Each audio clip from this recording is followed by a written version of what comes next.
Well, welcome everybody. Appreciate your time today. Thank you for joining us for part of our how-to webinar series. Today's topic is on market sizing during uncertain times. My name is Chuck Bean. I'm one of the partners here at the Martech Group. I'm joined by Ken Donovan, who will be our presenter today and who has a tremendous amount of experience. He's one of our directors and is our resident expert in terms of market sizing, growth, tracking, and our top survey design expert as well. The webinar today is 30 minutes. It's quick, so we won't be taking any questions during this webinar, but we encourage you to reach out to us either via chat or via email afterwards to either one or the two of us or the individual from Martech that invited you originally to this webinar. We also encourage you to check out our past webinars on conjoint, and then coming up in the not too distant future, we'll have some on segmentation and persona development, as well as pricing and price elasticity research. So stay tuned for that. And then without any further ado, I will turn it over to Ken, and he'll lead us through the document. Ken, take it away. Thanks, Chuck. As Chuck said, my name is Ken Donovan. I'm a director here with the Martech Group. I've been with Martech for over 20 years now. And we will spend the next 30 minutes talking about how to size your market, which we believe is even more important right now in these uncertain times and times of disruption. So we'll start with a rationale why market sizing is important. We'll talk about some of the available information sources that folks often rely on when sizing their market. We'll walk you through bottom-up analysis, basically using survey data to understand what was purchased. And then we'll talk about the top-down analysis, which is using primary research to understand what was sold. And then we'll finish up with a couple of case studies for market sizing projects that we completed during times of crises to show you what how we can help you and what we can do to help you understand your market size. Obviously, we all know that the COVID pandemic has touched all of our lives in virtually every industry in the U.S. and around the world. There's still a lot of uncertainty around a second or third wave and the speed with which markets will recover. And that leads to a lot of questions around the economic recovery, what new opportunities might exist, competitive impact, and makes it more important to know both the size of your market and your relative share within that market. Did you weather the storm better than your competitors? Are you positioned correctly to grow in what is now a changed market landscape? You know, although COVID-19 has induced crisis mode for many companies and industries, crisis does not come without opportunity. As JFK said, the Chinese character for crisis is comprised of two separate characters. One represents danger and the other represents opportunity. The question for you is your company well positioned to benefit from the current crisis? So let's talk about the rationale for doing market sizing. Because of COVID-19, market sizing is particularly valuable right now. Market sizing can help you understand how different industries or different markets have been impacted in different ways. What impact has COVID-19 had on your particular market, and how can you leverage that to grow in the future? Some industries may actually benefit and are benefiting in the short term from COVID-19. For example, packaging markets are booming right now for several reasons. Obviously, there's been a huge growth in e-commerce, and we're seeing changing retail packaging for a lot of fresh foods. Unfortunately, many markets, particularly some of the B2B markets that we work in primarily, have contracted due to COVID. So how much has your market contracted? Are you actually doing better than your competitors because you've contracted less than the market? What about the markets that you supply to? How much have they contracted? And all of that leads into understanding what the competitive situation is. Not all competitors were well positioned to withstand the economic shock of COVID. Is your company better or worse off than your competitors? Can you leverage some of the competitive weakness that we're seeing into long-term market share gains? In consumer-facing markets with accessible point-of-sale data, it's often easier to understand the market dynamics and forge a path forward. However, in the B2B markets with complex value chains and little, if any, industry data, understanding those market dynamics is much more challenging. So how do you figure out the size, share, and growth of your market? In these times, in any uncertain times, really, it's critical to employ a triangulated research approach to determine market insights, and that encompasses three primary sources of information. We'll start with published or available information. This can include published reports, client sales data, transactional data, import data, warranty registrations. There's a wide variety of different published or available information sources that we can rely on. Then we'll talk about bottom-up insights, or how much was purchased. A well-designed survey of decision makers or purchasers can provide a backdrop of insights regarding purchases, spending, brands, and then we'll also talk briefly about how we can build up bottom-up insights on a qualitative basis for particular markets that might need that. And then finally, we'll look at top-down insights, or how much was sold. This can be insights from associations, consultants, value chain participants, and competitors. All of this will provide a framework of market conditions, drivers, barriers, market size, market share. We often use competitive intelligence, and that can provide valuable insight into key competitors, how they view the market, what their revenue is, their perceived share, et cetera. We believe the impact of COVID-19 and the rapidly changing markets that we're all experiencing make it necessary to employ all three legs of the triangulation stool.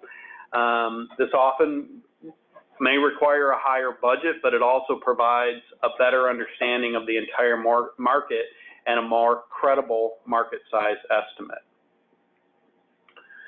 So the first leg of the triangulation methodology can include a variety of published or available information sources, including multi-client reports.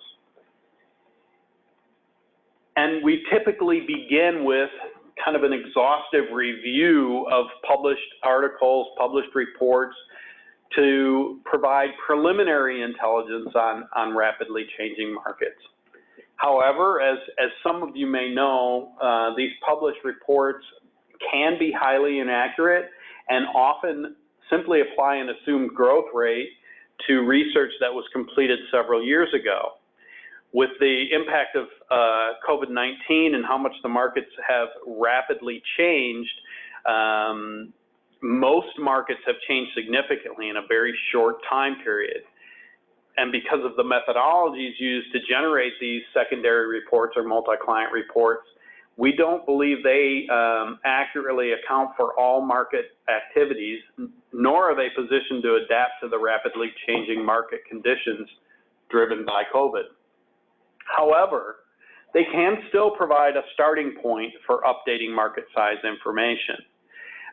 Some published reports can provide high-level insights about a market, including, at a high level, an estimated total market size, historic or projected growth, splits by region or product, although that starts to get kind of dicey sometimes, identify who the key global competitors are, and this starting point knowledge can be used for market sizing and also is captured for many types of projects just to provide context around a different topic or a broader topic.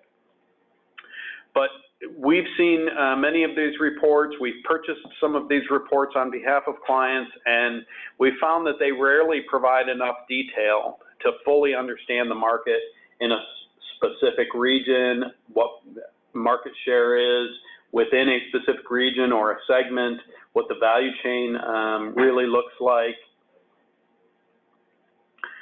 So, and our clients often ask us, hey, I bought this secondary report. Do I really need the full triangulation to understand the market size? And, you know, the answer is a very nebulous maybe. The fully triangulated methodology is really the Cadillac approach to market sizing. It may not always be necessary to do all three legs of the stool. You know, there are some B2C companies with access to transactional data that could make do with supporting secondary or multi-client reports. We work with some companies that have a very high market share. They may not need to use the bottom-up information, that we can do some targeted primary interviews and support that with their internal sales data, and that may provide enough insights into the market size. Some clients already have end customer survey data in hand, and we can incorporate that data into the market size analysis to provide the necessary insights to fully triangulate the market without conducting additional survey work. However, if the information about a market is sparse, we fully recommend the full triangulation approach, because in most cases, a two-legged stool just won't stand up. So let's talk about bottom-up insights. These are captured through a survey of industry participants, including decision makers, purchasers, and users of your product or service. The insights gathered provide a baseline understanding of purchase incidents, spending, the brands they purchase, the channels they use, and you know, there's a wide variety of other information that can be captured. But we typically focus on 4 key questions about the end-use customer. First of all, what? Did you purchase product X, or how many of product X did you purchase? This provides an understanding of purchase incidents, which is a key multiplier when building market size from the bottom up. And it's important when we ask this what question that we capture the folks that said no, that we understand the zeros, so that we can accurately reflect what the purchase incidence really is, not just the purchase incidence of people that were that qualified for the survey. The next question is when? When did you last purchase this product? How often do you purchase the product? And the question might be different for, you know, a smaller, more frequently purchased product versus a large capital expense. This can also be a screening question to ensure that only recent purchasers are included in the survey. The next question is where? From where did you purchase this product, or what % of your product purchases are from distributors, retailers, online sources, etc., direct from the manufacturer? Again, this will provide an understanding of channel share, preferred channel, frequency of purchase within each channel. And then the final question is who? So what brand? What brand did you purchase? What % of your product purchases were brand A, brand B? Again, it will depend on the frequency of purchase, how this question might be phrased. As I mentioned, these questions can be easily adapted for large, infrequently purchased capital equipment and small, more frequently purchased products or consumables. And though it's not directly related to understanding market size, a 5th why question can be included, or several questions can be included to help marketers understand what prompted a purchase or why purchasers selected a specific brand or channel. The survey design itself ensures that we capture only appropriate respondents through a robust screening criteria, and that we account, again, as I mentioned, for the zeros, factoring in both non and infrequent purchasers. Some potential screening criteria include their title, that we don't necessarily want people that are just signing off on a decision or on a purchase and weren't involved in the decision process, the industry that they're in, and when we design the surveys, we also often put in dummy industries, if you will, just to make sure we, again, are capturing people in the industries that we're interested in. How much influence they have on the decision. We often don't include folks that only recommend. In this particular survey, we did include those folks, but for some surveys, we only want those responsible for or sharing the primary decision-making responsibility. We also use these screening criteria as a quality check, one of many quality checks that we do throughout a survey process, again, to ensure only appropriate respondents are included in the final sample. However, we recommend that you proceed with caution. Although it's tempting and many clients ask us, well, can I just do a survey? We highly recommend not using survey results only when sizing a market. Surveys, while providing a significant amount of important information, often they don't provide enough accurate information because we're dealing with a recall-based nature here, and the brand halo created by many market leaders can influence the data. So we always recommend having the survey data is great, but we need to be able to triangulate it from other sources to eliminate some of those recall-based and brand halo type of scenarios. For example, we had a client who relied almost exclusively on survey data for several years in a longitudinal market size and market share tracking project. A couple things happened with this is during the market contraction, during the Great Recession, it took several months for the downturn to actually show up in the survey data based on how the questions were asked over a long term. And they often were challenged by senior management about the market size and share, and they did not want to do any primary research or competitive intelligence to validate what they were hearing in the survey.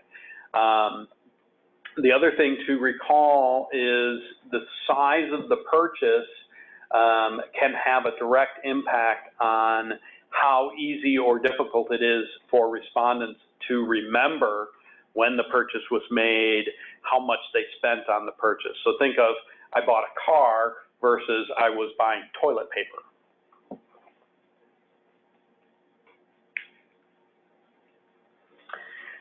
And then finally, for the bottom-up, there is another way to create bottom-up insights, and although we don't do it very frequently, there are some niche markets that provide unique market sizing challenges. How do you build up a market that isn't easily accessible or for niche products with very few global purchasers, so few purchasers that you cannot effectively survey the audience? In those cases, qualitative insights can provide enough inputs to effectively build up the total available market. In this instance, we were asked to size the market for golf course greens covers.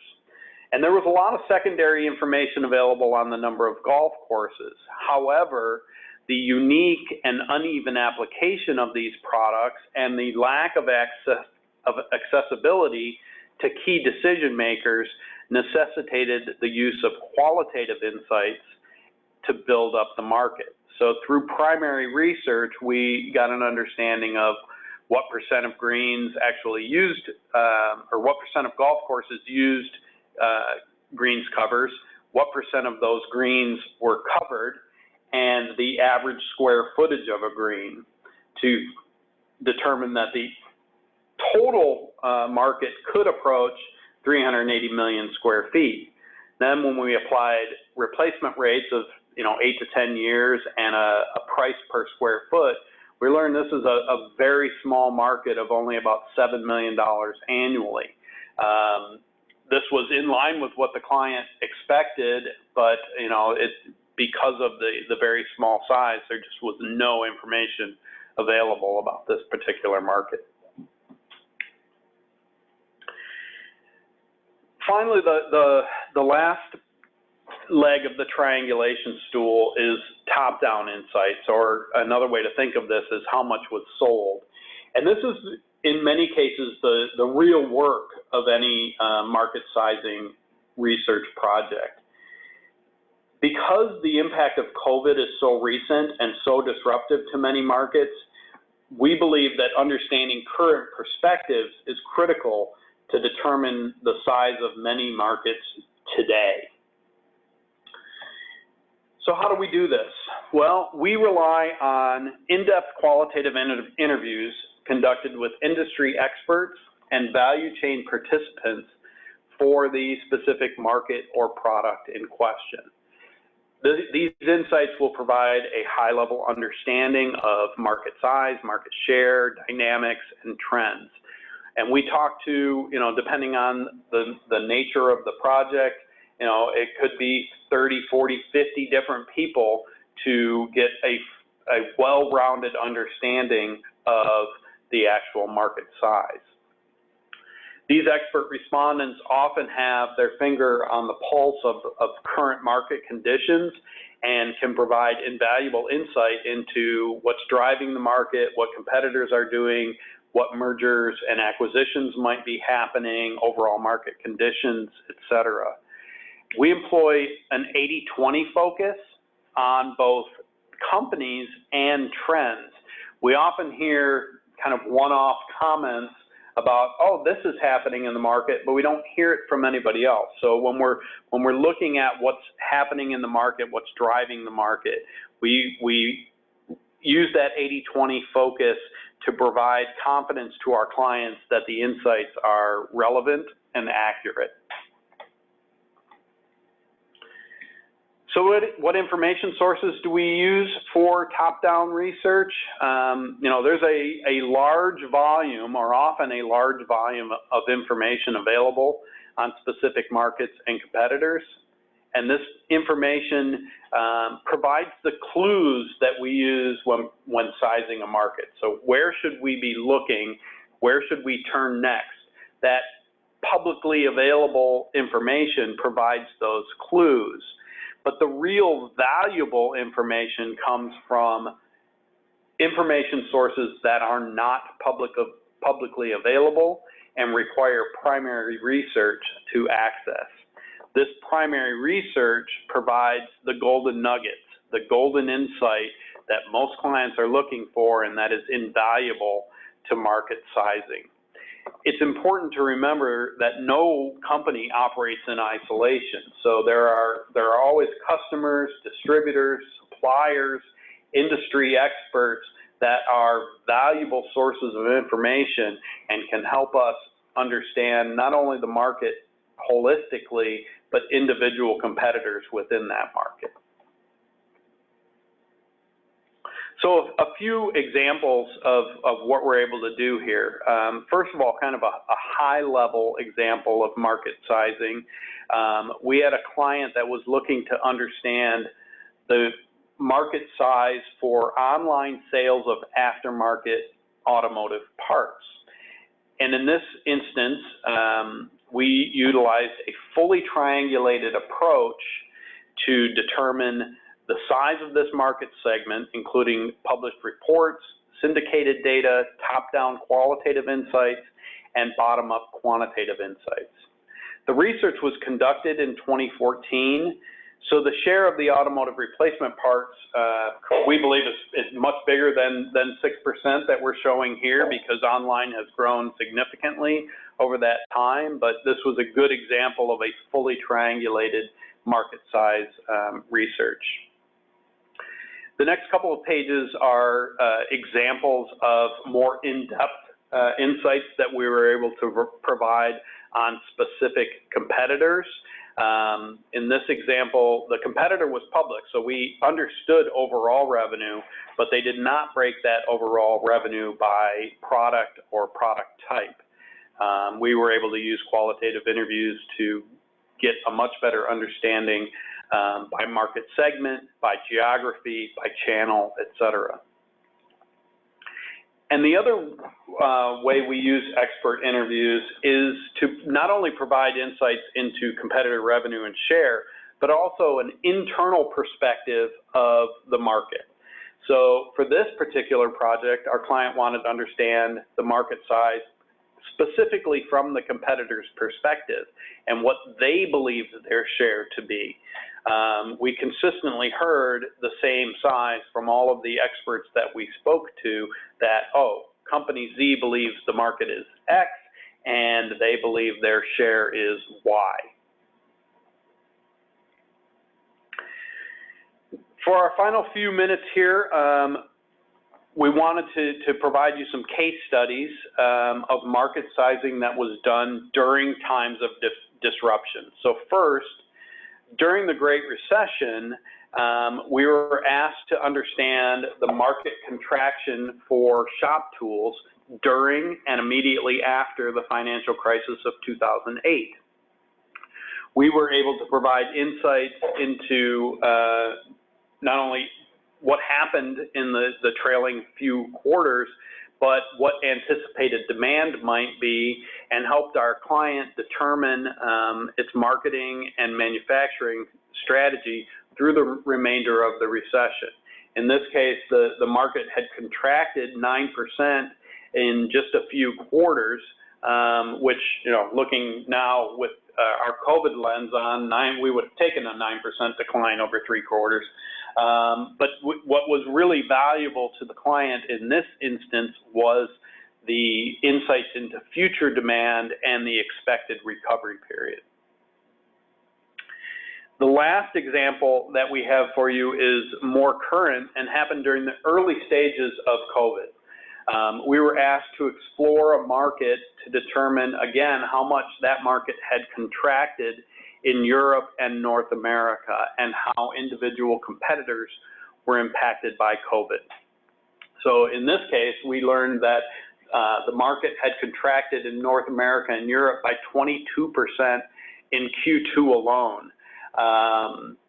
We also conducted some deep dive research into 4 key global competitors, including what their individual contractions looked like and what their fiscal year 2020 outlook looked like for the next, 2 to 3 quarters, depending on their fiscal year. And again, we worked with the client team to help them determine their marketing and manufacturing strategy based on that competitor outlook. In this instance, our client was better positioned than the competitors and has been able to take advantage of that competitive weakness, because some of those competitors were on shaky financial footing already and weren't able to react well to the COVID pandemic. So that's what we have for you today. We appreciate your time, and as Chuck said earlier, if you have any questions, feel free to reach out to either Chuck or myself, or the individual that invited you to this webinar. Yeah, thanks, Ken. And just to close up, so again, if you do have any questions, please email us. We're going to be sending out this recording to all of you.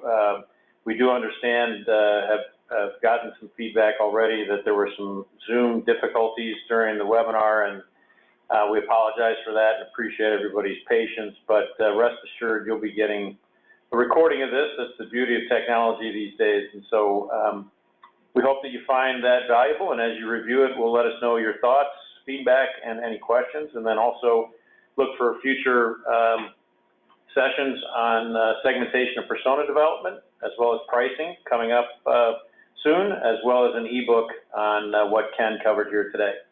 So with that, we'll sign off. Thank you very much for your time.